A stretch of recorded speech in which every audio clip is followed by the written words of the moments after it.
Welcome to Samba Samba. Enjoy the video. You begin by placing cameras where deer naturally move. Trails, funnels, and water edges are priority. Mount each unit 3 to 4 feet high and angle it slightly downward so you capture chest and antler height.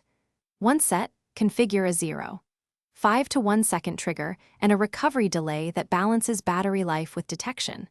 Make sure to choose low or no-glow flash to reduce disturbance. Start with a 7 to 10 day continuous run to build an unbiased baseline of movement before you alter anything.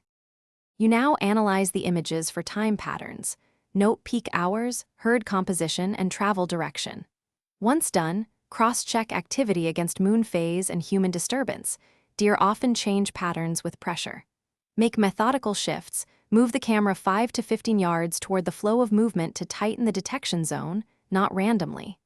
Also vary mounting height slightly to test what captures antler base and chest best. Make sure to keep records, so adjustments are data-driven rather than guesswork.